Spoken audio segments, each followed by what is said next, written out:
सब ब्रजवासी यही कह रहे हैं कि माँ यशोदा बड़ी भाग्यवान है, धन्यवान है। 25,000 जा रहे हैं, 50,000 आ रहे हैं। बड़ी दौड़ धूम मची हुई है। कहाँ? बोले गोकुल में। भगवान शिव जी भी कहते हैं कि पार्वती, भगवान के जन्म के अवसर पर हमने भी चोरी की। पार्वती बोली महाराज आप और चोरी? बोले हाँ, मैं भी भगवान का दर्शन करने के लिए गोकुल में गया।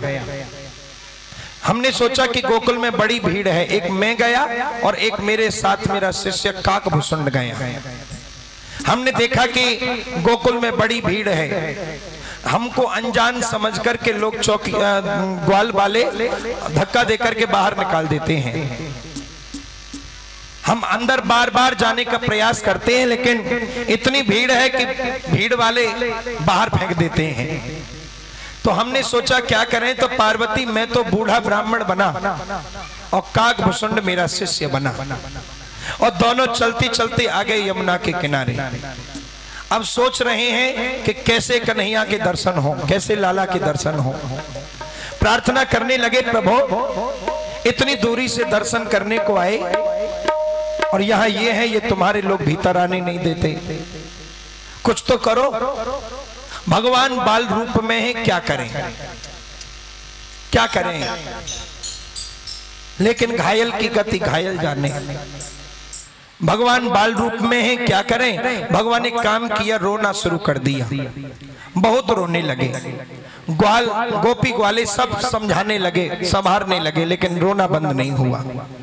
माँ यशोदा ने देखा, कहने लगी, सखियों को डांटने लगी, लेकिन भगवान चुप नहीं होते हैं, बहुत रो रहे हैं। माँ यशोदा कहती है, कौन सी ने मार दियोरी टोना, मेरो मचलो श्याम सलोना। बार बार माँ डांटती है सबको और कहती है, भूल गई मैंने नहीं लगाए माथे बीच ठिठौना। अरे हाँ, माथे बीच ठिठौना। रोए रोए रुदन मचाए रहो हैं, रोए रोए रुदन मचाए रहो हैं। आंख न खोले मेरो छोना, कौन सी ने मार दियोरी टोना, मेरो मचलो श्याम सलोना। एक गोपी बोली, माता तुम तो आंख की कह रही हो, मैं तो इतना कहती हूँ, दूध न पीवे लाला, दही न खावे, लेना माखन लोना। अरे माँ लेना माखन लोना। नहावे न धोवे लाला, सुध विसरावे, नहावे न धोवे लाला, सुध विसरावे। फोड़े सब ही खिलौना, कौन सी ने मार दियोरी टोना, मेरो मचलो श्याम सलोना।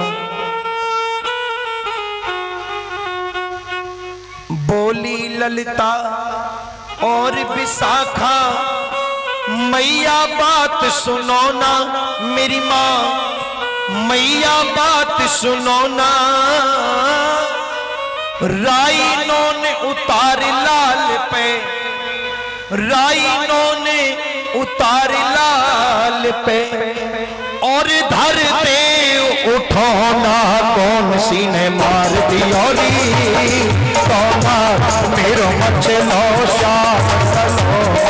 कौन सी ने मार दियोरी टोना, मेरो मचलो श्याम सलोना। अरे मचलो श्याम सलोना, अरे माँ मचलो श्याम सलोना, मचलो श्याम सलोना, मचलो श्याम सलोना। कौन सी ने मार दियोरी मेरो मचलो श्याम सलोना, कौन सी ने मार दियोरी टोना, मेरो मचलो श्याम सलोना। कौन सी ने मार दियोरी मचलो और फिरो मचलो शाम से लो। भगवान बहुत रो रहे हैं। माँ यशोदा सबको डांटती है, लेकिन इतने में नंद बाबा आए। नंद बाबा ने देखा कन्हैया रो रहा है, तो ग्वाल बालों से बोले जाओ जाकर के देखो कोई सिद्ध महात्मा मिल जाए जो बच्चे को किसी की नजर लगी हो उसको उतारना जानते हो। नंद बाबा के कहने पर ग्वाल बाल बाहर महात्मा ढूंढने गए। अब ये ग्वाल बाल ढूंढते ढूंढते यमुना के किनारे आए। भगवान शिव बैठे हैं और काकभूषुंड ने शिष्य के रूप में पहले ही कह दिया है, बाबा दर्शन होगा तो दोनों को होगा, अन्यथा तो तुम्हें भी नहीं करने दूंगा, तुमको भी नहीं होने दूंगा। अब भगवान कहते हैं, बोले ये तो मौका बताएगा क्या होता है, मौका बताएगा। ग्वाल बाल आए, शंकर जी को देखकर कहने लगे, बाबा कहां से आए हो? शिव जी बोले कैलाश से। अच्छा, कैलाश से यहां? बोले हाँ। अगर बच्चे को किसी की नजर लगी हो तो उसको उतारना जानते हो? शिव जी बोले भैया हमारा तो पेशा ही नजर उतारना है, इसके अलावा हम कुछ करते ही नहीं। तो ये तो बड़ा अच्छा है, चलो हमारे नंद भवन में नंद लाला को पता नहीं क्या हो गया है जो बड़ा रो रहा है, चलो। भगवान शिव बोले तंत्र मंत्र की तो बात पीछे रही, तुम्हारे लाला को अगर एक बार देख लूं तो रोना बंद करा दूं। ग्वाल बाल बोले ये तो बड़ी अच्छी बात है, चलो। जैसे ही चलने लगे तो साथ में शिष्य काकभूषुंड भी चले। ग्वाल बालों ने रोका, बाबा आप जा रहे हो ये तो ठीक है, लेकिन ये नहीं जाएगा। बोले क्यों नहीं जाएगा? नहीं, बोले आप ही चलो, नंद बाबा ने आपको बुलाया है। भगवान शिव बोले देखो भैया मेरी तो नजर कमजोर है, हाथ देख करके तो यही बताएगा, मैं तो भाग्य बता सकता हूं उसके बाद, लेकिन देख करके तो यही बताएगा। इसकी नजर ठीक है इसलिए इसको जाना जरूरी है। प्रवेश मिला, ग्वाल बाल लेकर के जा रहे हैं। जैसे ही नंद भवन में आए, मां यशोदा कन्हैया को लेकर के आती हैं। बाल रूप भगवान को शिव जी गोद में ले लेते हैं। जैसे ही चार आंखें मिली, भगवान शिव ने कन्हैया को, कन्हैया ने शिव जी को देखा। चार मिले 64 खिले 20 रहे कर जोड़, हरिजन से हरिजन मिले तो नाचे 7 करोड़। जैसे ही मिलना आंखों से दर्शन हुआ तो भगवान का रोना बंद हो गया। इधर भगवान का रोना बंद हुआ, उधर शिव जी का रोना शुरू हो गया। बहुत रोने लगे। मां को भरोसा हो गया महात्मा सिद्ध लगता है, और कहने लगी बाबा बड़ी कृपा की आपने, मेरा लाला बहुत रो रहा था, आपने आकर के शांत कर दिया। और फिर आप हो कैसे जो मेरे बेटे का रोना अपने ऊपर ले लिया और मेरे बेटे को अच्छा कर दिया। अब कौन जाने भीतर की। भगवान शिव जी रोने लगे, और जैसे ही शिव जी रोने लगे, भगवान शिव बोले माता अभी तो मैंने मैया केवल तुम्हारे बेटे को देखा भर है, अभी तो कुछ उपयोगी नहीं किया। और एक बात बताऊं, तुम अपने लाला को मेरे को गोद में तो दिया, लेकिन थोड़ी देर रहने दो तो जिंदगी पर्यंत कभी ना रोए ऐसा कर दूं मैं इसे। मां ने सोचा काम तो करने लायक है, तो गोद में छोड़ देती है मां यशोदा। इधर काकभूषुंड को मौका मिलते ही, अवसर मिल जाता है, समय मिलते ही उनके पैरों को छूने लगते हैं। काकभूषुंड जी धन्य हो गए। मां ने बेटे को मांग लिया, शिव जी ने दे दिया। तो शिव जी कहते पार्वती मैं तो भगवान का दर्शन करके चला आया, पर काकभूषुंड तो वहीं रहे। काकभूषुंड का ये नियम है, जब जब भगवान का अवतार होता है तब काकभूषुंड वहीं रहते हैं। और आपने अगर शायद पढ़ा होगा रामचरितमानस में, भगवान जब अपनी लीला को राजभवन में करते हैं वहां पर भी काकभूषुंड कौवे के रूप में रहते हैं। और इधर नंद भवन में जब अपनी लीला को करते हैं, कौन सी लीला? जब मां यशोदा रोटी बनाती है और भगवान कहते हैं कि मां मुझे रोटी दे, और माँ जब रोटी देती है तो भगवान बोले ऐसे नहीं, इसमें माखन लगा और माखन लगा करके इसका रोल बना, गोल गोल बना इसको। तो माखन लग चपड़ करके और रोल बना करके जब माँ रोटी दे देती है, भगवान आंगन में रोटी को लेकर के गोल गोल घूमते जाते हैं और खाते जाते हैं, घूमते जाते हैं और खाते जाते हैं। इतने में वही काकभुसुंड कौवा बन करके आते हैं और हाथ से रोटी छीन करके उड़ जाते हैं और नंद भवन की अटारी पर बैठ करके उस रोटी को खाते हैं। शिव जी इसी बात को कहते हैं कि देवी, काकभुसुंड का ये नियम है कि जब जब भगवान का अवतार होता है तब 5 साल तक वहीं रहते हैं। कब तक? जब तक भगवान बाल स्वरूप में रहते हैं तब तक, जब तक, और 5 साल तक वहीं रहते हैं। और जो प्रसाद भगवान खाते हैं, काकभुसुंड उस प्रसाद को, झूठन को छोड़ करके, छीन करके ले जाते हैं और एकांत में बैठ करके उसको ही खाते हैं, उसको ही खाते हैं। इसलिए तो भगवान अपनी लीला करने के लिए तैयार हैं। नंद भवन में हजारों ब्रजवासियों की भीड़ लगी है भगवान का दर्शन करने को। इधर कंस ने एक आपातकालीन सभा बुलाई और अपने सैनिकों से कहा कि मेरे शत्रु कृष्ण ने जन्म ले लिया है और मैं नहीं चाहता कि वो बड़ा होकर के मुझे मारे, इसलिए कृष्ण की मृत्यु होनी चाहिए। कंस के सैनिकों ने कहा महाराज कहां कहां ढूंढेंगे हम कृष्ण को, एक निश्चय है हमारा, 84 कोस के ब्रज मंडल में जितने गांव हैं सब में हम भेष बदल बदल करके जाएं। जितने बच्चों ने महीने भर में जन्म लिया है या जो जन्म लेने वाले हैं, जो ले चुके हैं, उन सब बच्चों को मार दें तो आपका शत्रु भी मर जाएगा। कंस ने कहा ये तो ठीक है, लेकिन तुम लोगों को घर में घुसने कौन देगा? पूतना कंस की सभा में कहती है कि चिंता न करो राजन, मैं जाऊंगा। कंस ने कहा तुम कैसे जाओगी? बोले मैंने निश्चय कर लिया है, अपने दोनों स्तनों पर जहर लगा करके जाऊंगी, जहां लोग कृष्ण का जन्म महोत्सव मना रहे होंगे, बस वहां पहुंच करके कृष्ण को गोद में लेकर के जहर भरा हुआ लगा हुआ स्तन उसके मुंह में दे दूंगी, वो 2 घूंट पिएगा, मर जाएगा, मैं भाग आऊंगी। कंस बोला ये तो ठीक है, लेकिन तुमको भी कौन घर में घुसने देगा?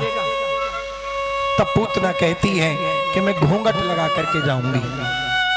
घूंघट में तो बड़े बड़े काम हो जाए, यानी छुपना। दोनों अब स्तनों पर जहर लगा करके पूतना कंस की आज्ञा पाकर के आ गई गोकुल में। 7वां दिन है भगवान के जन्म महोत्सव का। इधर नंद भवन में जय जयकार हो रहा है,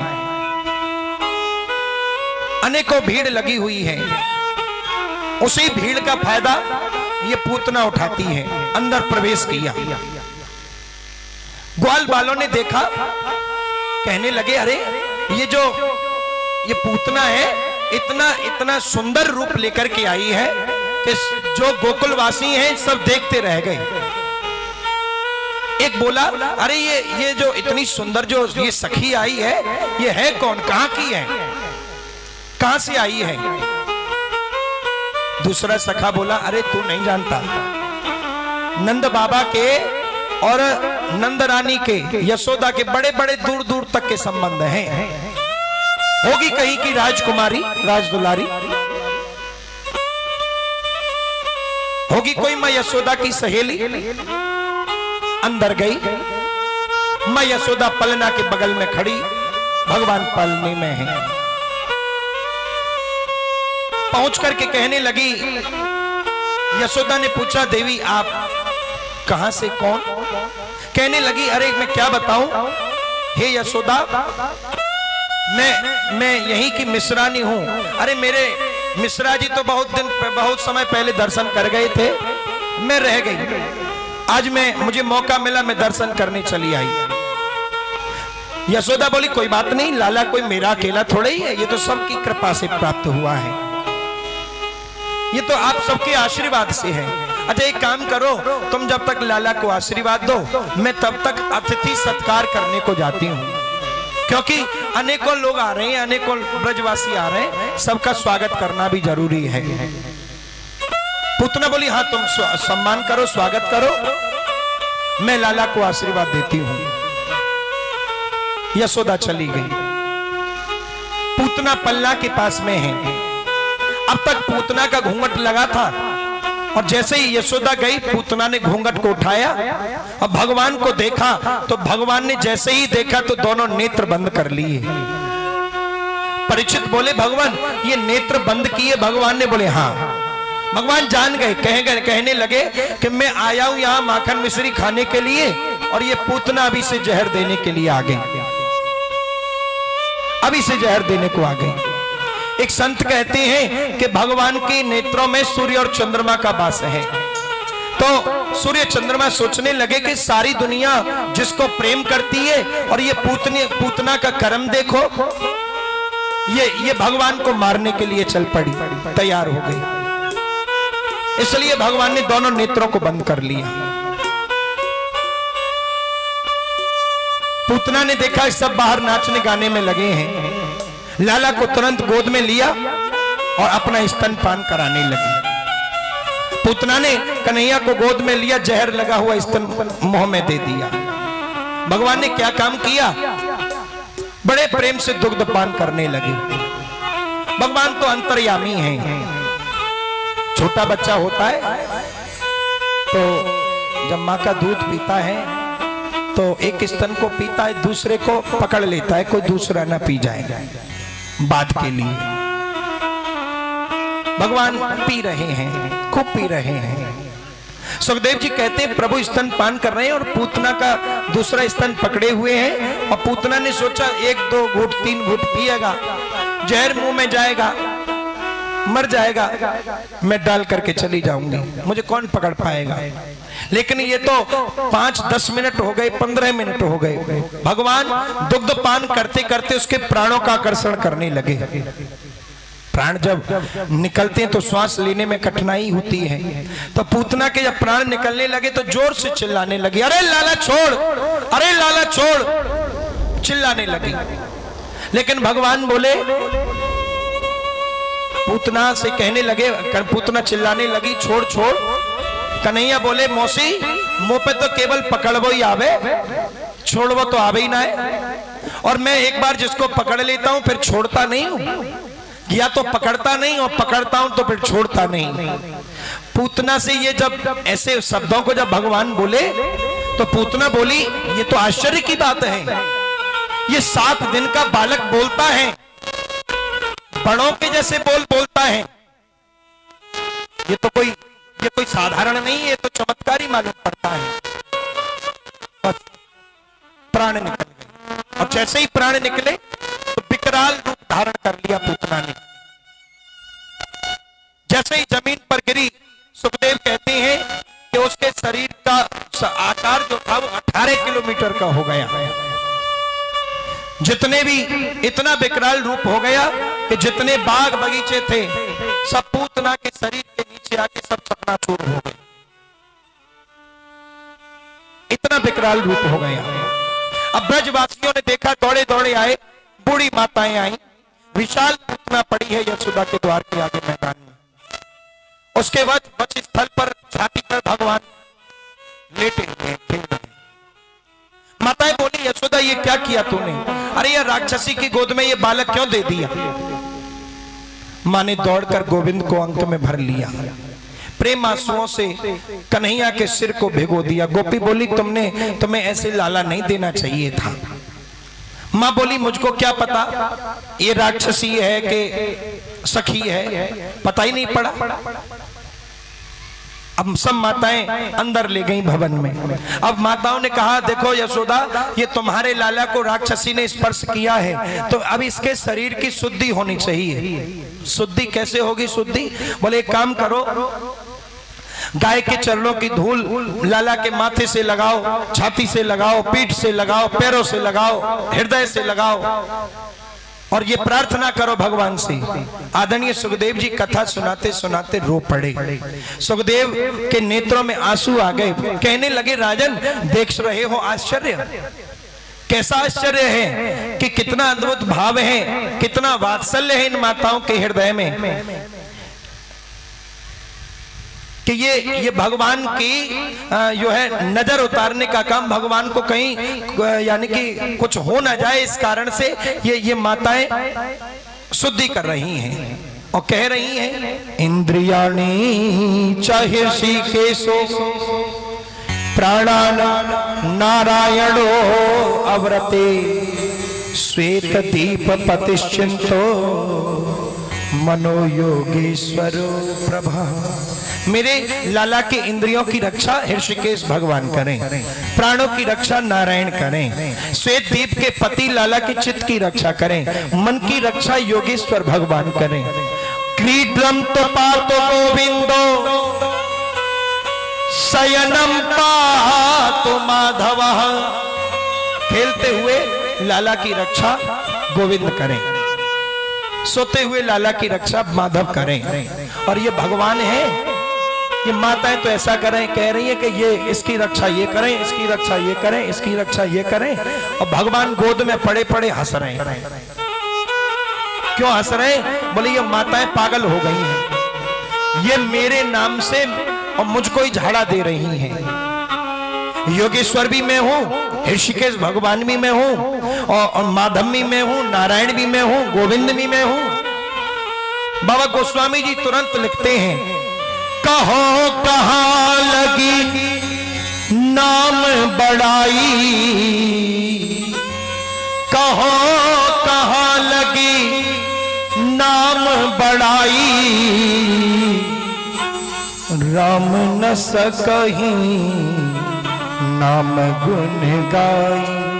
भगवान कहते भैया ये तो भक्त जाने, अपने नाम का मैं भी वर्णन नहीं कर सकता हूं। कौन वर्णन कर सकता है? गोपियों के भाव का, माता यशोदा के प्रेम का। और फिर बोले वही बतला सकता है जो मेरा नाम गाता हो, वही बतला सकता है। और फिर सोई जानहु जनो देहो जनाई, जानहु तो मही तो मही हो ही जान। और फिर सुनो, जब जो व्यक्ति मेरे बारे में जान लेता है फिर वो साधारण नहीं रहता, मेरे जैसा ही हो जाता है। जैसा मैं हूं मेरे जैसा, फिर वो अलग नहीं रहता है। कौन वर्णन कर सकता है भगवान के नाम महिमा का? नाम में इतनी शक्ति है, परमात्मा ने दिखा दिया कि खुद इतनी शक्ति परमात्मा में नहीं जितनी उनके नाम में है। मन लगे या न लगे, आलस पैदा हो या नींद आ जाए, आप कुछ भी हो नाम जपते रहिए।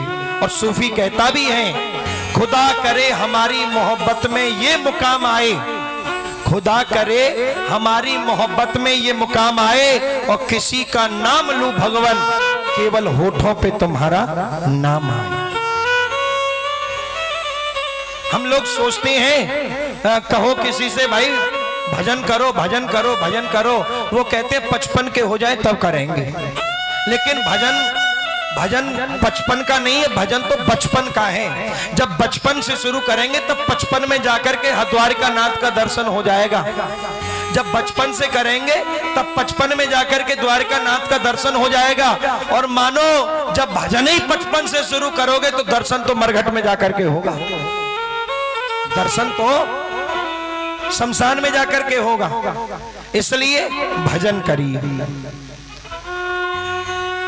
लाला की रक्षा के लिए गाय की धूली चरणों से, माथों से, हृदय से, सारे संपूर्ण अंग से लगाई। अब बोले माताएं कहती अब ठीक है, अब शुद्धि हो गई, अब लाला को जो चाहे लो और जो चाहे खिलाओ, जहां चाहे घुमाओ, ठीक है। अब बाल कहते हैं भैया ये पूतना का क्या होगा?